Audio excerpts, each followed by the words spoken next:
కాటేరమ్మ తల్లి. ఈ పేరుని 'సలార్' మూవీలో మీరు వినే ఉంటారు. అయితే ఈ కాటేరమ్మ తల్లి గురించి చాలామందికి తెలియకపోవచ్చు. అయితే కాటేరమ్మ తల్లి మన స్టేట్స్‌లో కంటే తమిళనాడులో ఆరాధ్య దైవంగా పూజించేవారు ఉన్నారు. తమిళనాడులో చాలామంది ఈ తల్లిని కొలుస్తారు.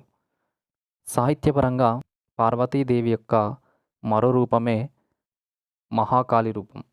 ఈ మహాకాళినే తమిళనాడులో కాటేరమ్మ తల్లిగా కొలుస్తుంటారు. ఈ తల్లి యొక్క ఆయుధం ఖడ్గం, త్రిశూలం 2 ఆయుధాలు ఉంటాయి. తమిళనాడులో పార్వతీదేవి యొక్క రూపంగా ఈ తల్లిని కొలుస్తారు. ఈ తల్లి గ్రామ దేవత కూడా. కొంతమంది భక్తులు ఆమెను మహాదేవి రూపంగా కూడా భావిస్తారు.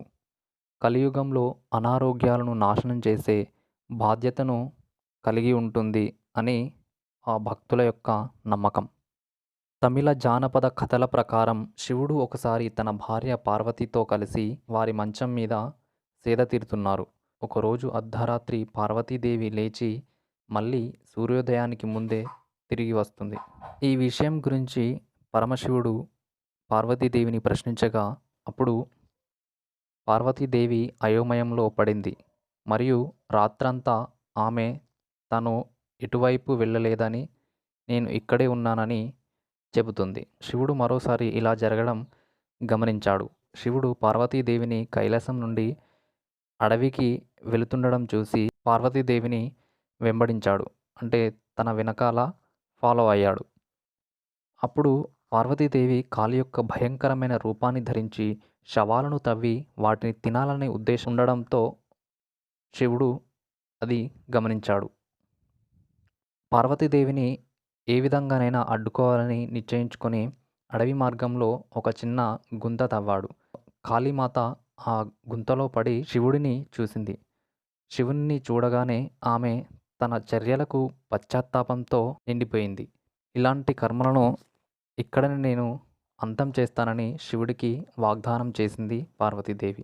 పార్వతీదేవి తన భయంకరమైన రూపాన్ని ఆ గుంతలో విడిచిపెట్టి తను పార్వతీదేవిగా కైలాసానికి తిరిగి వెళ్ళింది. అయితే పార్వతీదేవి ఆ గుంతలో ఉన్నప్పుడు గుంతలో విడిచిపెట్టే సమయంలో పార్వతీదేవి ఏం చేస్తుందంటే తనలోని సగం శక్తిని ఆ గుంతలో విడిచిపెట్టి మిగతా సగం శక్తి పార్వతీదేవి రూపంగా కైలాసానికి వెళుతుంది. ఆ గుంతలో విడిచిపెట్టిన ఆ శక్తియే కాటేరమ్మ.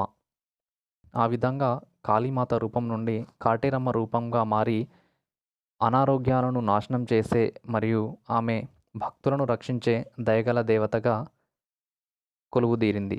అయినప్పటికీ కొన్ని జానపద కథల ప్రకారం దేవత కొన్నిసార్లు తంత్ర దేవతగా కూడా చిత్రించారు. తాంత్రిక దేవతగా కూడా గుర్తించబడింది. దళిత జానపద కథల ప్రకారం ఉదాహరణకు కాటేరమ్మ యొక్క మూలాన్ని శివుడు ఆమెపై విధించిన శాపం నుండి ఉద్భవించిందని చెప్తుంటారు. దీనివలన ఆమె అడవుల మధ్య తిరుగుతుందని, కాటేరమ్మ ఈ కారణంగా హింసాత్మకంగా మరియు మంత్రశక్తి గల దేవత వలె చిత్రించబడింది. ఈ కాటేరమ్మ తల్లి యొక్క రంగు ముదురు నీలం లేదా నలుపు రంగులో ఉంటుంది. ఈ తల్లి 4 చేతులతో, ఒక చేతిలో గిన్నె, ఒక చేతిలో త్రిశూలం, ఒక చేతిలో కమలం పట్టుకొని కనిపిస్తుంది. అయితే ఈ కాటేరమ్మ తల్లిని దక్షిణ భారతదేశం మరియు శ్రీలంకలోని కొన్ని గ్రామాలలో వివిధ సంఘాలు పూజిస్తారు. ఆమె ట్రినిడాడ్, గయానా, జమైకా, మారిషస్ మరియు దక్షిణాఫ్రికాతో సహా ఇతర ప్రదేశాలలో తమిళ ప్రవాసులచే గౌరవించబడుతుంది. ఆ దేవత యొక్క నైవేద్యాలలో వేపాకులు, నిమ్మకాయలు మరియు ఎరుపు పువ్వులు ఆ తల్లికి నైవేద్యాలుగా సమర్పిస్తారు. మరియు కోళ్ళు, పందులు, కొన్ని జంతువులను బలులుగా ఇస్తుంటారు. ఈ విధంగా కాటేరమ్మ తల్లి కులదైవంగా కూడా కొంతమంది భక్తులు ఈ తల్లిని కులదైవంగా కూడా భావిస్తుంటారు.